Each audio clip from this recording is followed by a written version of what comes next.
Hello and welcome to the program. This week we'll show you field hockey and soccer highlights, a look at the Owl playoff picture, and one Owl who's making history for her team.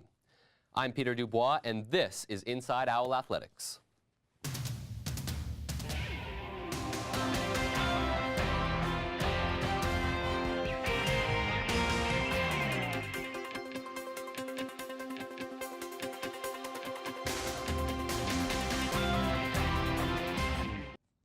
Keene State field hockey is still in the race for the top seed in the postseason conference tournament. Inside Owl Athletics' Tyler DeRosa reports they kept that momentum going Wednesday night. In their second-to-last LEC game of the season, the sensational sophomores were able to prove why they are the driving force of this team.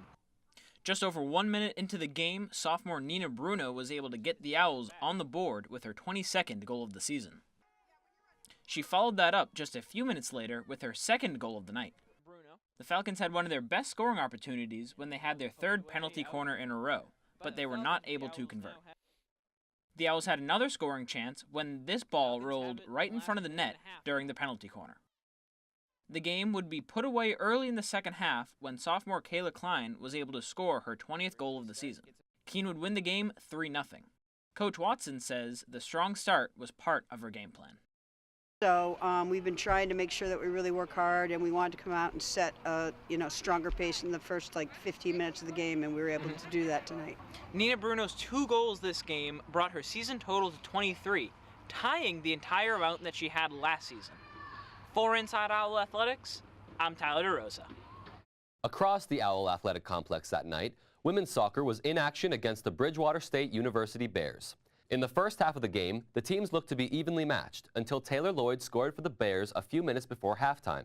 Midway through the second half, the Owls responded with a goal from Jordan Abashano, assisted by Victoria Reynolds, tying the game at 1 apiece. 8 minutes later, Abashano struck again with her second goal of the night, giving the Owls the lead with 15 minutes remaining.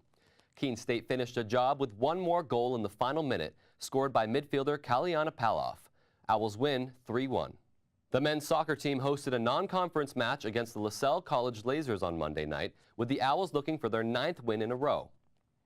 The Owls got off to a strong start when Connor Downey scored his 4th goal of the season in the 17th minute. Keene State added to their lead early in the second half, with senior Samuel Binagano scoring off a pass from Donovan Harris. Later in the second half, Brandon Castor wrapped things up for the Owls by blocking a LaSalle goal kick and then scoring. The Owls won 3-0 and improved their win streak to 9 games, the highest for men's soccer since 2001. Keene State volleyball senior captain Riley Bunker has been the Owls' first line of defense since she stepped on the Spalding Gym court in 2015. Against Rivier University on October 18th, she became KSC's all-time leader in digs. Riley Bunker stands 4 feet 11 inches. That's small for volleyball, but in her own way, she's one of the biggest players Keene State has ever seen. Head coach Bob Weiner says Bunker makes her size work on the court. The fact that she is small and quick and strong and plays on the floor, she doesn't have to give her body as much as kids who are doing it without intelligence, which means that at this level, she's just better. Bunker is the team's libero. That's the name for the position of the person in the back of the court who's responsible for keeping the ball off the ground. Bunker's job is all about digs. In volleyball, a dig is the first touch after the opponent hits the ball over the net, excluding serves. Weiner says Bunker is a natural at the position. She is so close to the ground that her ability to take balls that you'd think are hitting the floor she does it better than someone who's even 5'5" or 5'6".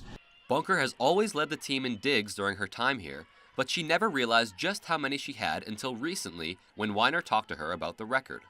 I think last year at the end of the school year, he was like, I think by next year you could probably break the record. And I was like, oh, that's kind of cool, hopefully. It's exciting because I didn't really expect that to happen at all. And I was like, when Coach first told me, I was like, whoa, really? Like, I had no idea. Bunker surpassing the previous dig record is even more impressive given changes in NCAA rules a few years back. When Sarah Peterson set Keene State's all-time dig record about a decade ago at 1,883 digs, sets were played to 30 instead of 25, and there were more matches in a season than there are now. Sarah Peterson, when she had 700 and something digs her senior year, she played 144 sets. We might play 100 sets this year, and that's if we go well into the postseason. Bunker, who is a secondary ed and math major, knows game statistics are important, but she's humble about her success. I've always looked at my stats a lot. After every game, I check them just to see how well I played, statistically wise. And so now I'm always on it. I always check to see how far away I am after every game. The volleyball team has had great success as a whole this season. As of now, their record is 19-7. Men's soccer remains in first place in the Little East Conference with a 6-0 record heading into this weekend's contest at Castleton University. A KSC win will lock up the top seed in the Little East Conference tournament. Volleyball is in a tie for first place ahead of Saturday's crunch matchup with UMass Boston. A Keene State victory will all but assure the Owls of the top seed in the LEC playoffs. Field hockey remains in second place in the LEC tournament, one game back of Castleton University after Wednesday night's games. The Owls and Spartans will meet on October 27th in the regular season finale that could decide the top seed in the conference tournament. Keene State athletes are dominating the Little East Conference Weekly Awards. 12 Owls from 5 sports are getting conference honors this week. From cross country, Cameron Stinchfield and Lauren Perkowski are getting Runner of the Week awards. Field hockey is represented by Offensive Player of the Week Nina Bruno and Goalkeeper of the Week Rachel Losby. Men's soccer has a trio of awards going to Emmanuel Smith, Anthony Paziuto, and Wesley Mcintosh. Bailey Wilson is the Volleyball Offensive Player of the Week. Wilson's teammate Riley Bunker gets this week's Defensive Conference Award. And rounding out the list are swimmer Katie Brandeberry and divers Jessica Masota and Brianna Feldman. Congratulations to all of these LEC Players of the Week. Your Owl Athletes of the Week are cross country's Lauren Perkowski and volleyball's Bailey Wilson. Perkowski posted her third individual win of the season, dominating the Bowdoin Invitational 6K course in 22:29.3, winning by nearly 38 seconds. Perkowski also won the Smith Invitational and the Keene State Invitational earlier in the season. Wilson led the Owls to a 2-1 week, going over 35 assists in all 3 matches. She also picked up her second LEC Offensive Player of the Week award. Owl basketball is back. Both the men's and women's teams officially started practice this week. Inside Owl Athletics' Matt Holderman went to the gym this week to see what this year's teams look like. The men's basketball team is looking to build on last year's success that included a trip to the LEC Tournament Finals. Returning players to watch include senior forward Ty Nichols and sophomore center James Anozi, who both led the team in scoring last season. Along with Nichols, 2 other seniors will be returning, forward Charles McLean and guard Kyle Santoro. Plus, a handful of impressive new freshman players will add to the depth of the team. Anozi likes what he is seeing out of his teammates already. Our expectations just to be better than last year. We have a lot of high expectations from a lot of people coming up throughout this year, so we're just gonna practice hard and get ready for what's to come. The women's team is looking to be competitive in a conference filled with tough opponents. 3 captains are leading the way this year, including senior guard Emily McPadden, junior forward Kenzie Bennett, and junior guard Heen Tatch. McPadden is the only returning senior for the team. She says getting a young team up to speed is important early in the season. So far, I think we're doing very well. We have such a small team that in preseason we kind of had to get used to everyone. The freshmen will get used to it. It's always a freshman thing. You got to learn practice and games and the flow of the game. But I want to get our team ready for those last 3 games in the season for the LEC Championship. The women start the season Friday, November 9th with Anna Maria College in the KSC Tip-Off Tournament. The men's season starts Saturday, November 10th at home against Salem State. For Inside Owl Athletics, I'm Matt Holderman. When those teams take the floor, they can count on plenty of student fan support. Leading the cheering section are the students of Owl Nation. They'll be getting the campus fired up on November 8th at Hootie's Nocturnal Knockout. Earlier this week, Kayla Prisco sat down with Owl Nation President Maria Aiello to talk about that event and more. Thank you for being here, Maria. Thank you for having me. So what is Hootie's Nocturnal Knockout? So Hootie's Nocturnal Knockout is a pep rally type event that we like to say it's an amped up version of a pep rally. It's to kind of kick off the winter season. So we have like the cheer team, the dance team, the KSC men's and women's basketball teams.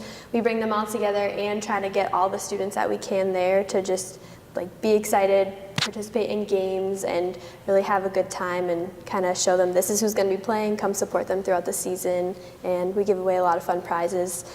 and do some fun, interesting events, so it's cool. And how did it get started? So a few years ago, I was actually the secretary of Owl Nation, and the current president had said there was an old kind of event like this one, but they wanted to bring it back because it had kind of gone away for a few years, and I think it used to be called Midnight Madness, and now they brought back Hootie's Nocturnal Knockout 3 years ago, and this is going to be the 3rd annual one this year. So. That's great. So what are some highlights that are going to happen this year? Like what are the fans could look forward to? So we have some big raffles planned at the end of the event, actually, so they should stay till the end. We're actually also going to we crown a Hootie's Nocturnal Knockout champion at the end of the event, which is really fun, which is when we take students and faculty and staff and mix them to the game of knockout in basketball. We play a big game like that, and then we actually crown a winner. They get a special t-shirt at the end. But last year we did a tailgate package as a raffle, and this year we have an even bigger event, possibly going somewhere, not a trip. I won't give it away yet, but it's pretty big, so they'll want to stick around till the end. We also do some games like human life-size Hungry Hungry Hippos, which we're bringing that back again like last year. That's a fan favorite. That one's really fun to watch. The men's and women's basketball teams are going to be doing an event with the crowd, so they get to come down and kind of play a basketball type event with them. But we also want to make sure that students who aren't necessarily into basketball know that they can come too, because we have things like musical chairs, so there's really something, even if you don't want to be into the athletic part of it, you can still participate and win things, even just the raffle. Right. And can you tell me a little bit more about what exactly Owl Nation is? Yeah, so Owl Nation, we like to say we're one of the #1 supporter groups of athletics on campus. We really just do a lot of events centered around getting students to come to games, and we try to do halftime events and give little incentives to just come out there. I know some people don't like walking all the way to the turf field, but maybe if they're going to get a little trinket or something, they'll make the trek out there to support their teams and get something for their dorm. We also last year we did an appreciation breakfast for the spring sports team, so we just like to give back to the athletes and know that we appreciate them and that aspect of the school. Right. And how did you get involved with Owl Nation? So in high school, I was actually a part of an athletic leadership. I played field hockey, lacrosse, and basketball in high school, and so I got asked to be on this athletic leadership council, and then I was actually in charge of the superfan committee within the high school leadership council. So then when I came here and saw that this was a thing, I was like, oh, Owl Nation sounds cool. So I came in and was a general member my first year, and then I was secretary, and now I've been president for the past 2 years. So I'm pretty invested in it. I love it. It's really fun. That's great. Thank you so much, Maria, for being here. I really appreciate it. Yeah, thanks for having me. Hootie's Nocturnal Knockout is Thursday, November 8th at 7:30 in the Spalding Gym. Here's a look at the weekend for the Owl fall teams. Saturday starts with field hockey on the road at Eastern Connecticut. Game time there is noon. Swimming and diving is also on the road at St. Michael's for a 1 o'clock start. The volleyball team is at home Saturday, taking on UMass Boston at 1. Over at the athletic complex, women's soccer will meet up with Castleton, also starting at 1. The men's soccer team is traveling to Castleton. They'll be playing under the lights at 7. Remember, you can watch all Keene State contests through the Owl Athletics website. Just go to KeeneOwls.com, click on the Game Day tab, and then select Live Broadcasts. Again, that's KeeneOwls.com, Game Day, and then Live Broadcasts. That's all for this week's show. I'm Peter Dubois, and for all of us at Inside Owl Athletics, thanks for watching. We'll see you next week.